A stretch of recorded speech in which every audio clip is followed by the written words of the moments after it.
Hello everyone, welcome back to my channel. তোমরা সকলে কেমন আছো অবশ্যই কমেন্টে জানিও। আজকে আমি তোমাদের সঙ্গে শেয়ার করব D10 ফেসিয়াল, যেটা আমাদের প্রত্যেক মাসে মাসেই আর কি করতে হয়, মানে করলে আর কি খুবই ভালো হয়। তো ফার্স্টে আমি ক্লিনজিং করছি, আর ক্লিনজিংয়ের জন্য আমি এখানে লোটাসের ফেস ওয়াশ ইউজ করেছি। এটা আমি রেগুলার ইউজ করি। যে যেটা ইউজ করো সে সেটা দিয়েই ক্লিনজিং পার্টটা করতে পারো, বা ক্লিনজার দিয়েও করতে পারো।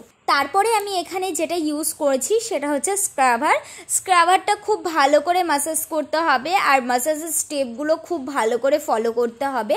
আর আমি এখানে যে স্ক্রাবারটা ইউজ করেছি সেটা হচ্ছে D10-এর একটা খুব ভালো স্ক্রাবার, আর এটার রেজাল্টও খুব ভালো। যেহেতু আমি এখানে মিনি ব্লগ করছি, ফুল স্টেপগুলো আমি তোমাদের সঙ্গে শেয়ার করতে পারিনি। যদি তোমরা চাও অবশ্যই কমেন্টে জানিও, আমি বড় ভিডিও আনার চেষ্টা করব। এবারে যেটা করছি সেটা হচ্ছে মেন পার্ট, D10 মাস্ক।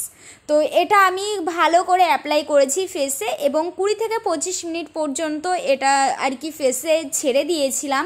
এবারে আমি খুব ভালো করে জল দিয়ে এটাকে ম্যাসাজ করছি। এটা ম্যাসাজ করছি হচ্ছে 5-10 মিনিট মতো করলেই হবে।